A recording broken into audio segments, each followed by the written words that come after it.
Welcome back to English and Popcorn. Today, we're learning English through The Social Network, the fascinating story of how Facebook was created. This movie takes you inside Harvard's dorm rooms, business meetings, and legal battles to show how a simple idea became a global revolution. While you watch, you'll not only practice your English listening and storytelling skills, but also explore themes of ambition, friendship, and betrayal. So grab your popcorn and let's dive into the story of Mark Zuckerberg, Eduardo Saverin, and the birth of Facebook. Our story begins at Harvard University in 2003. Mark Zuckerberg, a brilliant but socially awkward computer science student, is sitting in a bar with his girlfriend, Erica Albright. They talk about Harvard, final clubs, and Mark's ambitions, but the conversation quickly turns tense. Mark's arrogance and condescending tone upset Erica, and she finally has enough. She breaks up with him right there at the table. "You're going to go through life thinking girls don't like you because you're a nerd," she says, "but it'll be because you're an asshole." Hurt and angry, Mark storms back to his dorm room. Instead of crying or calling a friend, he turns to his computer. Fueled by beer and frustration, he starts blogging cruel things about Erica. But that's not enough. He wants to do something bigger. That night, Mark creates a website called FaceMash. Using his hacking skills, he downloads photos of female students from Harvard's online directories. He builds a simple program that shows two photos side by side and asks users to choose who is more attractive. As Mark writes code, his roommate Eduardo Saverin drops by and helps him with a ranking formula to calculate scores.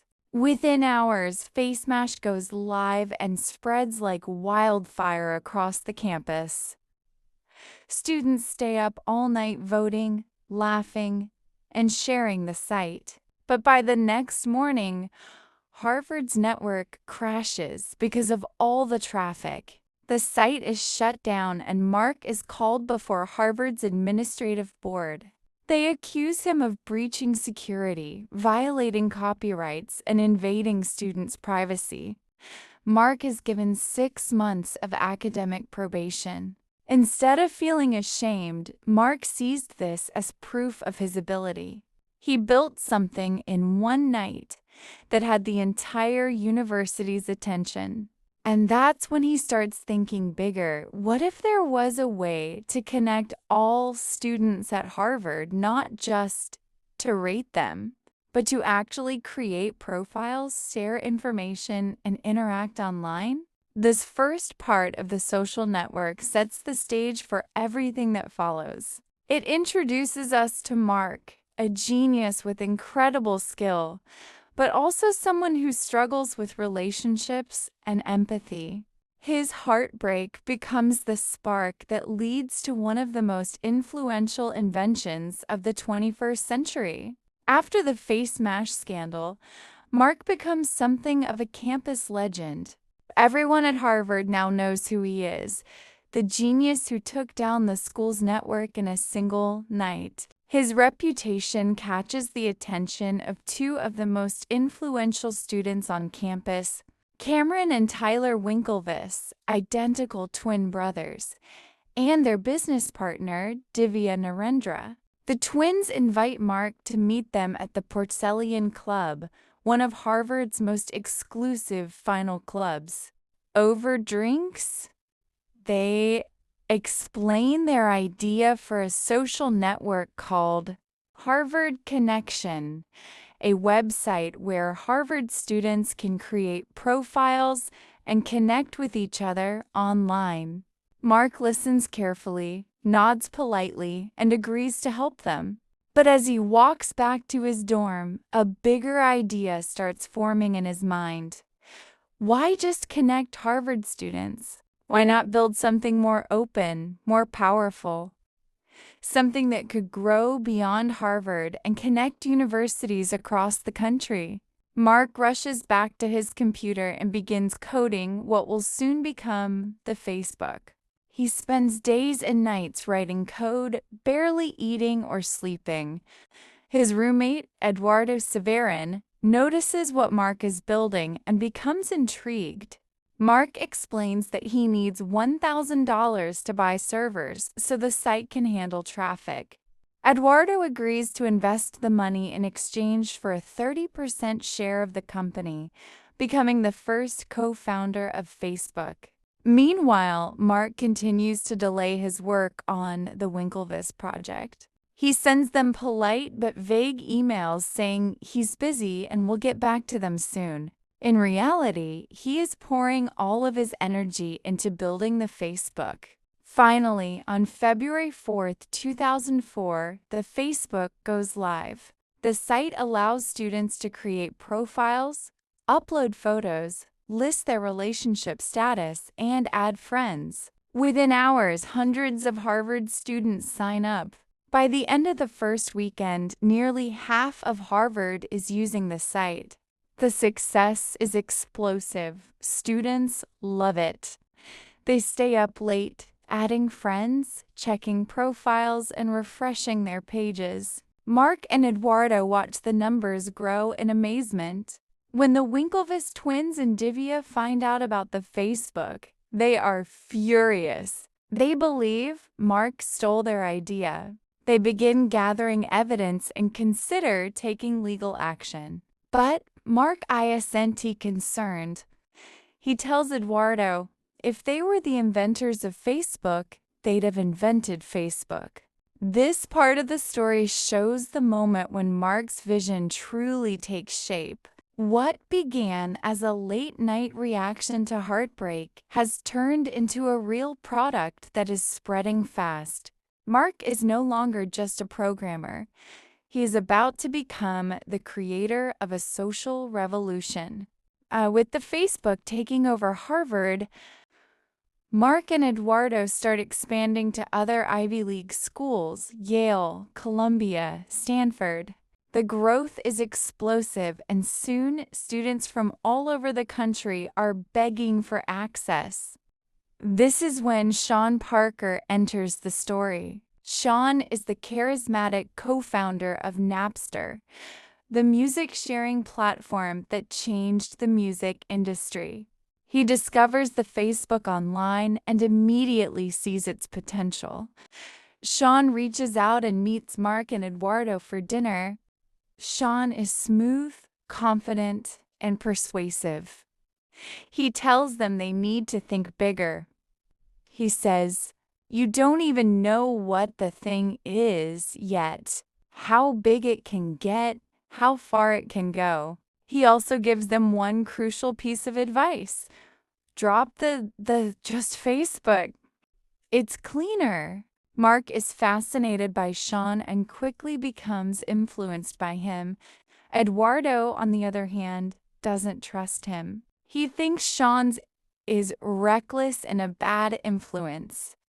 But Mark begins to take Sean's advice more seriously, especially about moving Facebook's operations to Silicon Valley to attract bigger investors.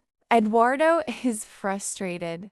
He wants Facebook to grow slowly and carefully to protect their business and avoid risk. Mark, however, is ready to push forward at full speed.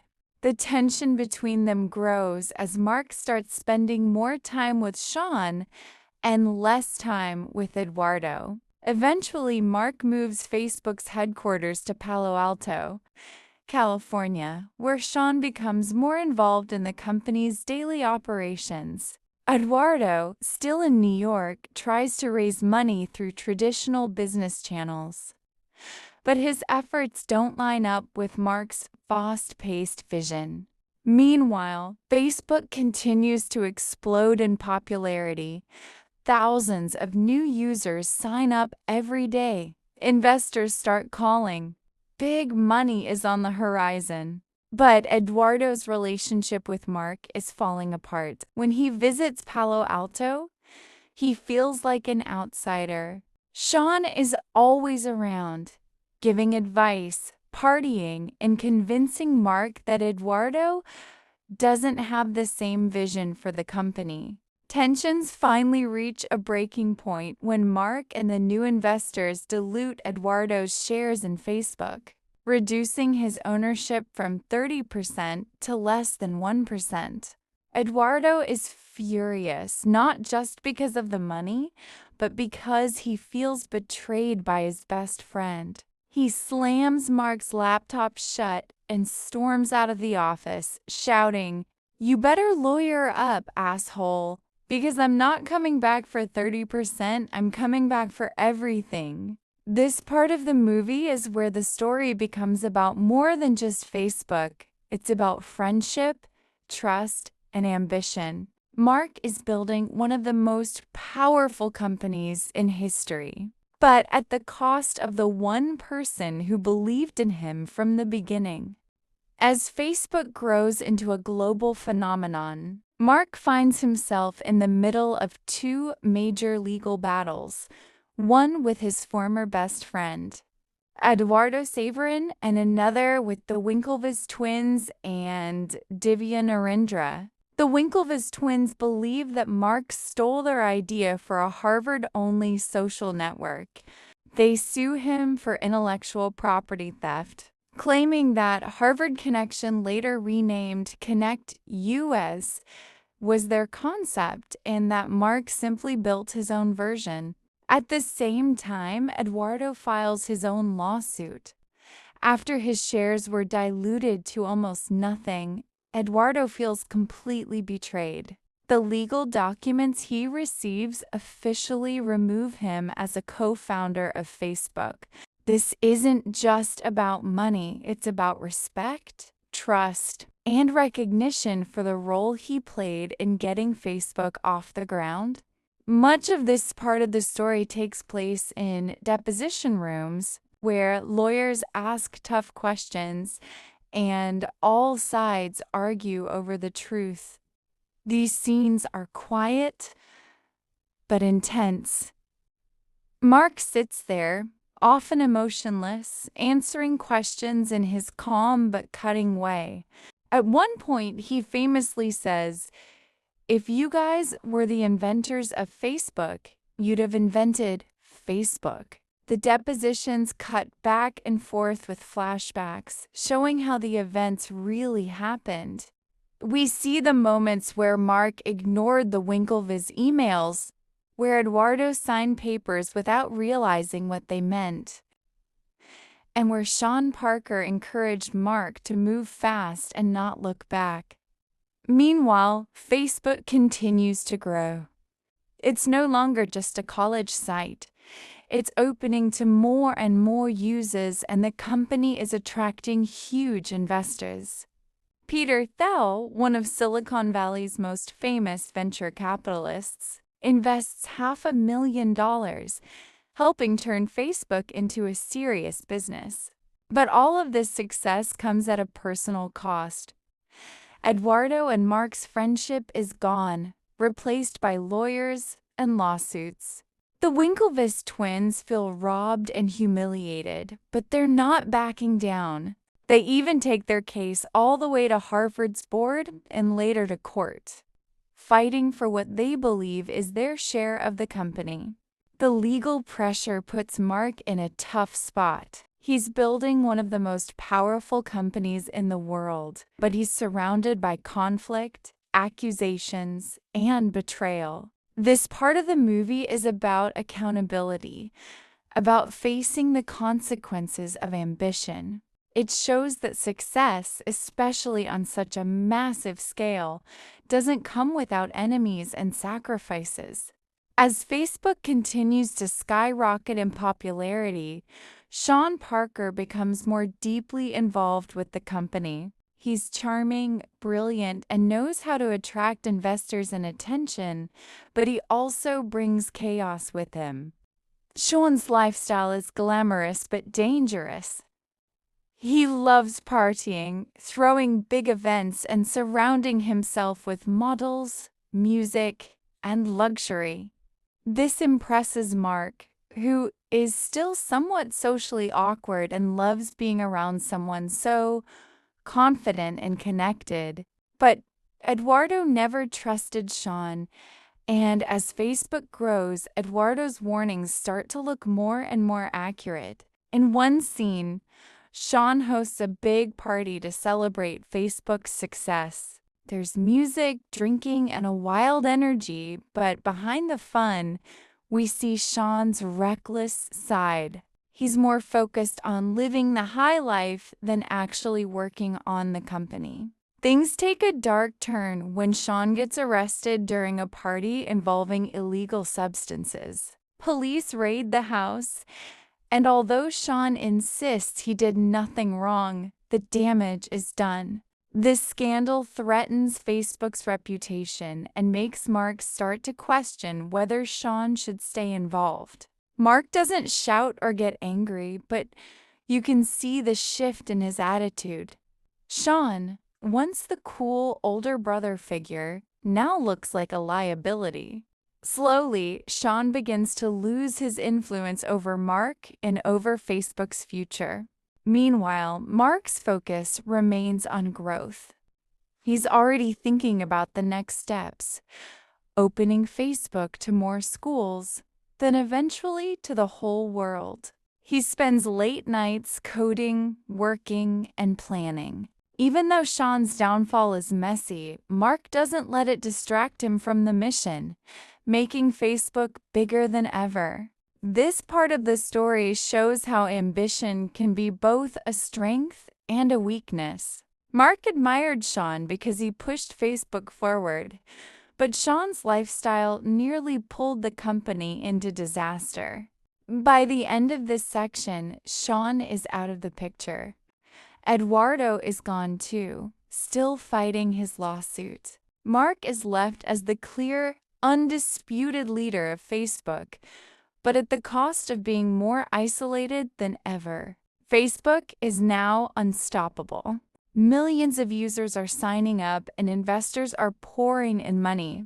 Mark has exactly what he dreamed of: control over one of the most powerful websites in history. But at the same time, he has lost his best friend, distanced himself from the people who helped him start, and is now seen by many as cold and ruthless. The final part of the social network ties everything together: the lawsuits, the friendships, and Mark's journey from a lonely Harvard student to the CEO of one of the most powerful companies in the world. We see Mark in the deposition room facing both lawsuits at the same time, Eduardo's and the Winklevoss twins. The lawyers are sharp, the questions are direct, and every answer matters. These scenes are quiet but incredibly tense. Eduardo's testimony is emotional. He talks about how much he trusted Mark, how he believed in him when Facebook was just an idea on a computer screen. He explains how he invested his own money, put in the work, and supported Mark, only to be pushed out of the company. The Winklevoss twins also tell their side of the story, insisting that Mark stole their idea and turned it into Facebook. They want justice, but the truth is complicated. Facebook may have started with their idea of a Harvard social network, but Mark turned it into something much bigger, something no one else had the vision to create. In the end, both lawsuits are settled.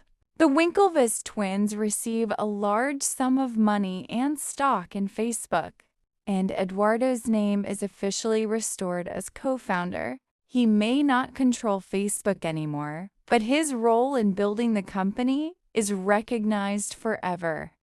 Despite these victories, Mark doesn't celebrate.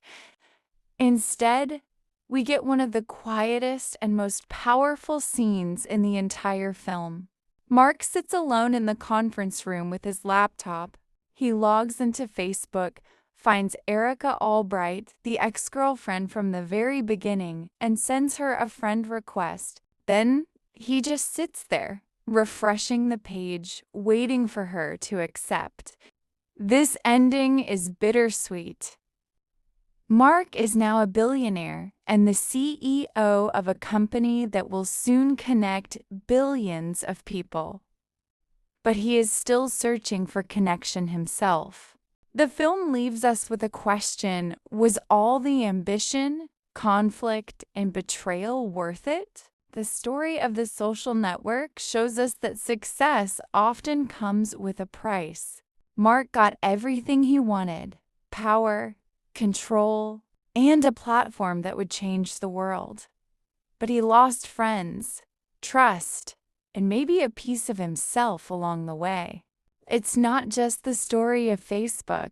It's a story about ambition, loyalty, and what we are willing to sacrifice to achieve greatness. And that's the story of how Facebook was born, a story of vision, hard work, and some painful sacrifices.